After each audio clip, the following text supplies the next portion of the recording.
welcome to the podcast Love to Heal. I'm Julia, your guide on the journey of self-discovery, healing, and spiritual growth.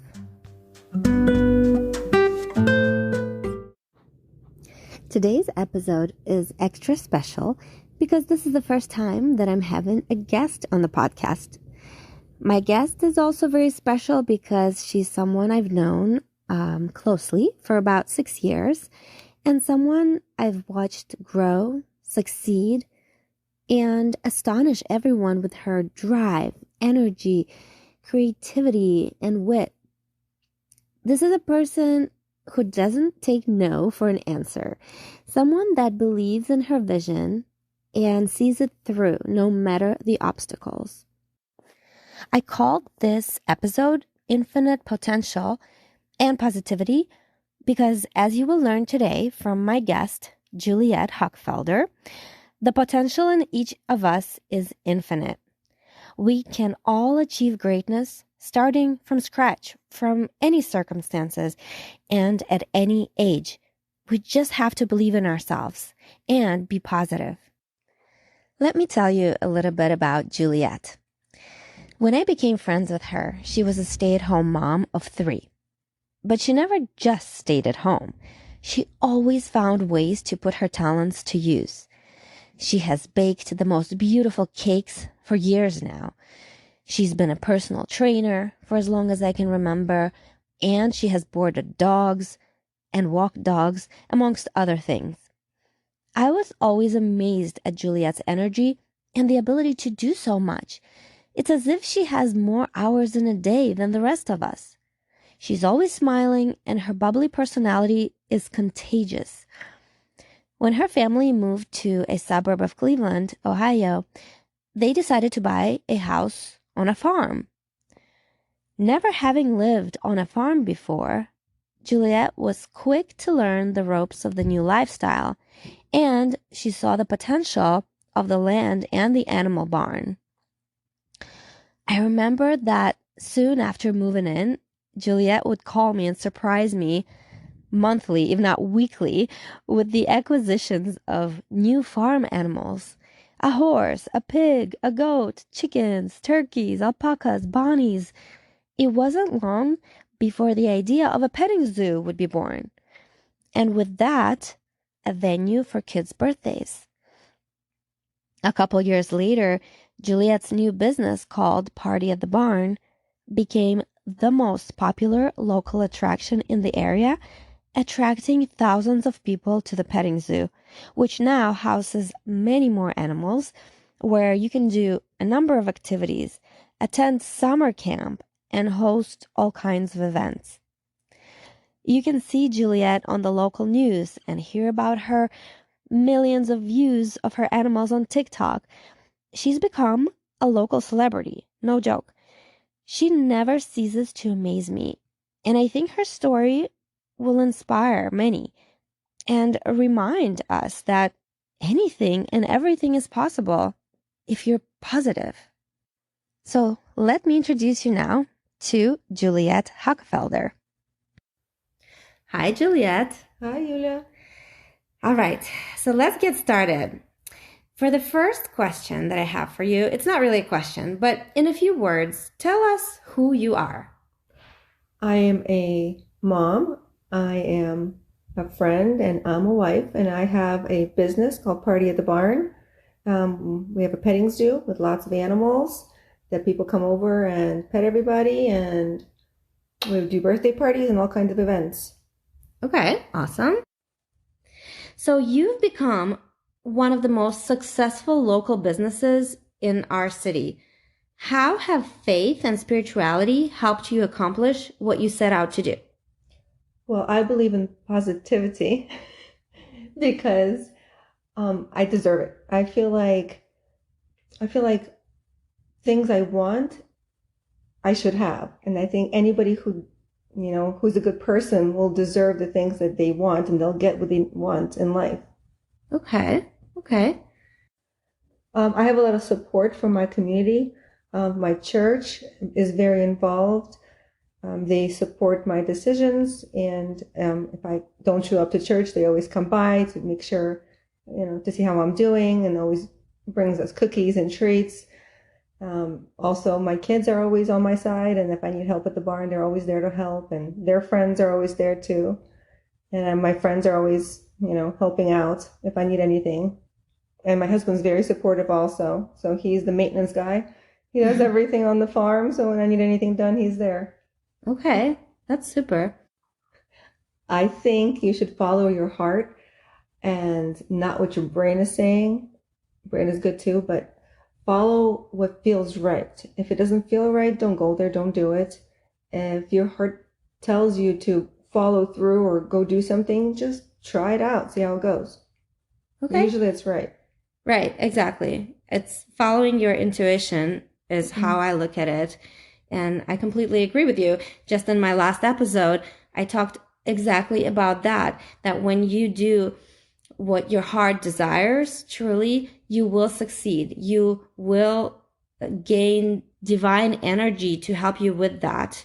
And God will guide you onto the right path, and you will be able to accomplish what you set out to do. So I know your family very well. I know your parents. They are from the former Soviet Union, as are you. You were born there. And from what I understand, their generation didn't practice any religion, right? Because it was forbidden. So you probably grew up, atheist or something?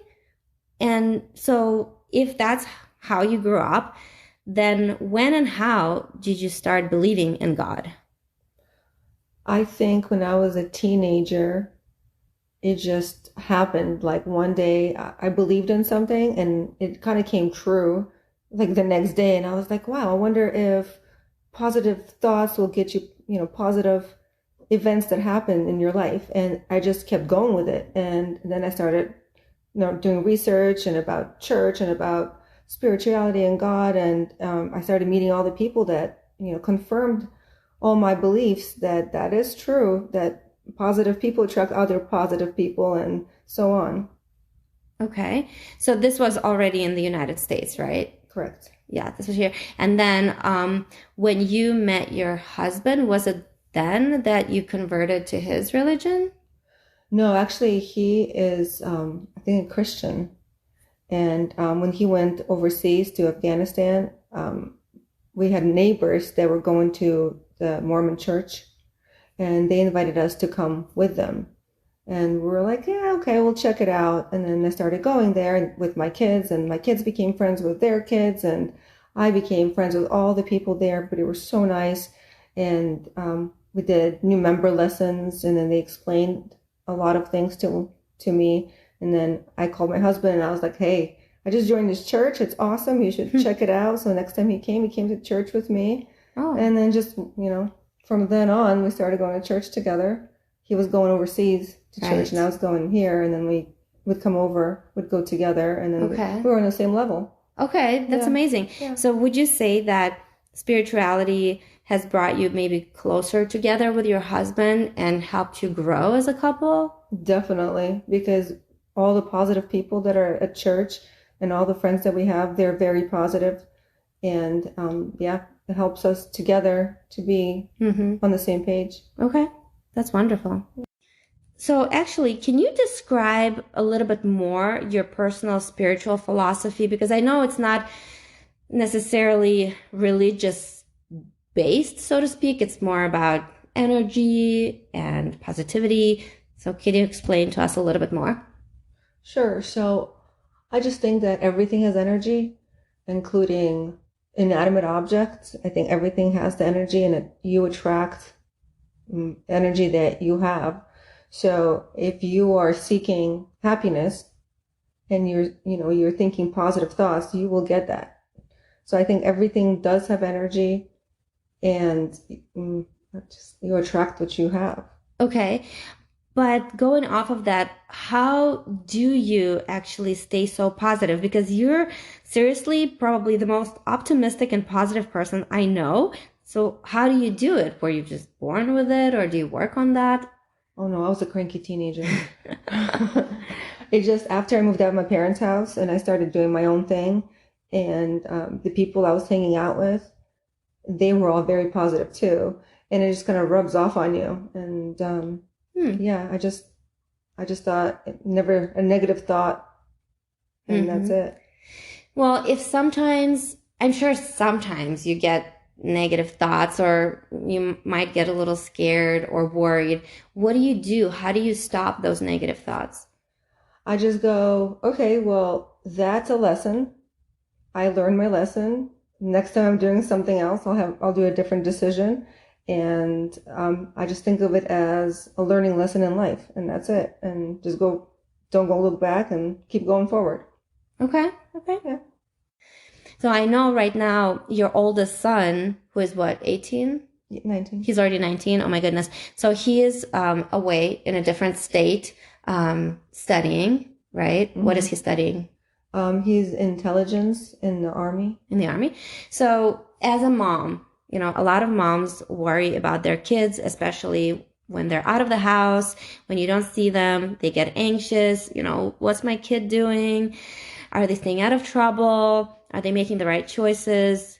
We get all kinds of crazy ideas in our head. So how, again, do you stay positive and just trust life that your kid will be okay? Well, I think that the kids make their own choices, and they have the decisions to make, not us. So there's no point of us worrying and getting frustrated with what the kids are doing, because it's out of your control. They're doing their thing, you're doing your thing, and you just trust that they make good decisions. There's no point of worrying. Nothing's going to happen. Nothing's going to change if you worry. So let me ask you this. Do you believe in destiny? Do you believe if something is bound to happen, it's going to happen? There's no reason to worry about it. I think I do believe in destiny, but at the same time, I think that you make your own destiny too. I think if you make one decision, it will lead you one way, and you make a different decision, it will put you in a different path. So different paths will give you to different directions and different destinies. So you do have a destiny, but you have a choice about that too. You have choices, right? We have free will, basically. Exactly. Okay, that's good. All right. So when you meet individuals that come from different faiths or belief systems than your own, how do you approach these individuals? I don't really care what they believe in, as long as they're a good person and they have good thoughts and they're not negative people. We could be friends no matter what. So it doesn't matter what you believe in. It's your personality and how you approach life. Would you say that you love all people? And what I mean by that is what I've commented on many times in this podcast is that our soul is here on earth to evolve and to learn to to learn to love everything and everyone just as God does. So basically, I'm teaching myself to love literally every single person on this earth, no matter how bad or good they are, because this is what unconditional love is. Would you say that you feel the same? Yeah, I think I love everything and everybody, no matter what it is and who you are. I'm sure even bad people have good in them. Right. You know what I mean? So they came from love, obviously. Exactly. They came from So even if they're doing bad things, I'm sure they still love something. And they have love. And yeah, I like everybody. Okay. That's how I feel too. So now I want to ask you about how you deal with stressful situations. And I know you touched a little bit on it, but I remember you told me so many insane stories of life on the farm. Like, remember how a runaway pit bull came to the barn and gnawed at your alpacas, or a coyote killed your turkeys? I mean, stuff happens all the time. Again, how do you deal with that? And also, how do you deal with the aspect of death on the farm? Because you see that constantly. Animals die, but we have a lot of births on the farm too. Well, that's true. So it's kind of like a circle of life. It's somebody's going to die and somebody's going to get born, and same process for everybody. So it's just going to happen. Okay, sometimes it happens sooner than later, but it will happen eventually. So if it happens, I mean, like there's prey and predators. So predators will eat the prey, and you just can't do anything about it. It's going to happen. So just going to deal with it. Yeah. Okay. Because I remember when I was on the farm with you a few times and I witnessed death, I wanted to cry. It was very sad to me and very stressful. But I guess the more you deal with it, the more exactly. it's part of your everyday experience on the farm, I guess. Just think of, everybody, it's going to happen to everybody, but just sometimes it happens sooner to some animals, people, it's going to happen. And then, yeah.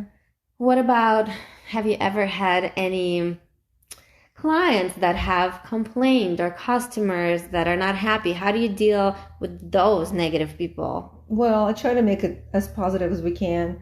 So, for example, if somebody's not happy about, I don't know, something, I'd be like, hey, next time you guys come, you be on us, or next time you come here, you'll get a free pony ride, something that'll make them happy, and they'll usually come back.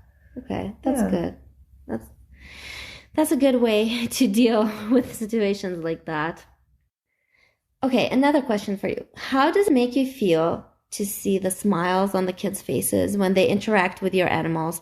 And actually, not only kids, you have elderly people come to the farm, people with disabilities.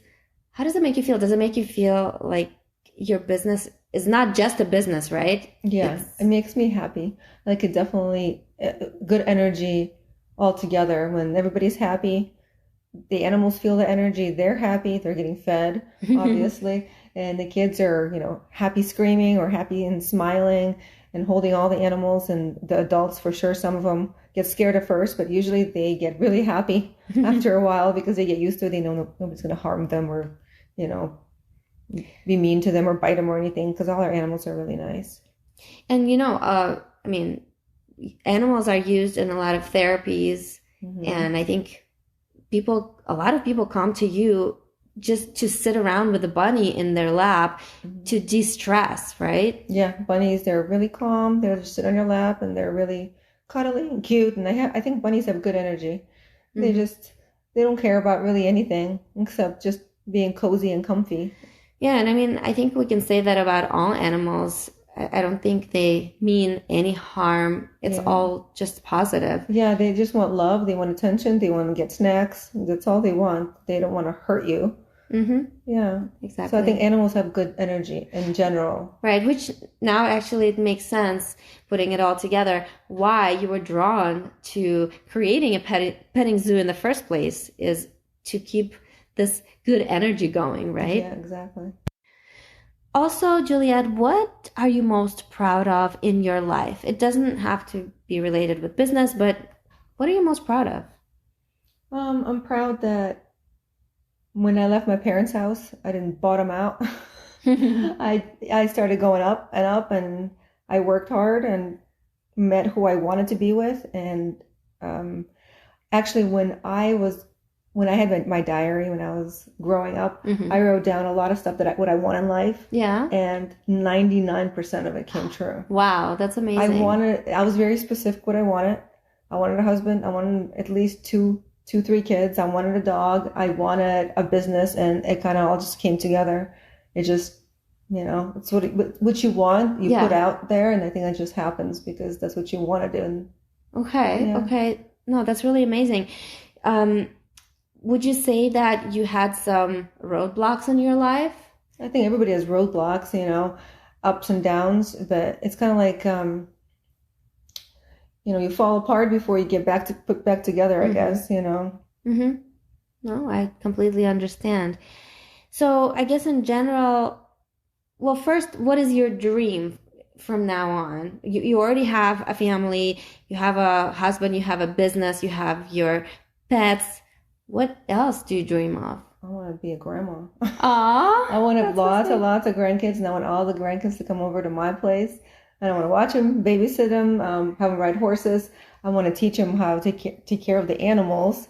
And I want them to help out eventually on the farm and maybe take over someday. Aw. Yeah. That's actually, that's a wonderful dream.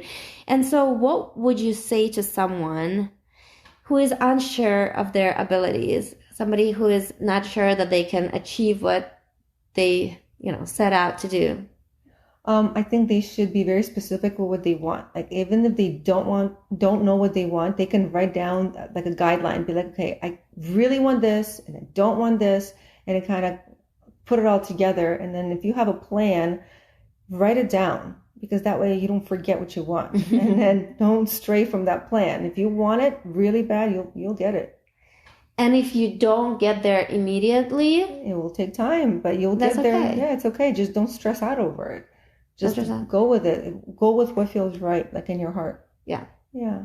Okay. Well, thank you so much for taking the time to have this interview. I hope that your story inspires a lot of people to fight for what they believe in and what their heart desires. And I'm sure that with spirituality and faith, this task will become even easier to achieve. So thank you. Thank you. I hope you enjoyed today's episode. Please tell your friends to listen and subscribe to the podcast, Love to Heal. And today I would like to leave you with a quote by Marianne Williamson.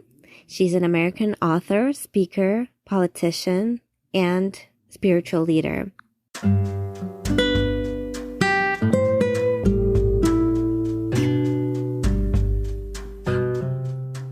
Nothing binds you except your thoughts.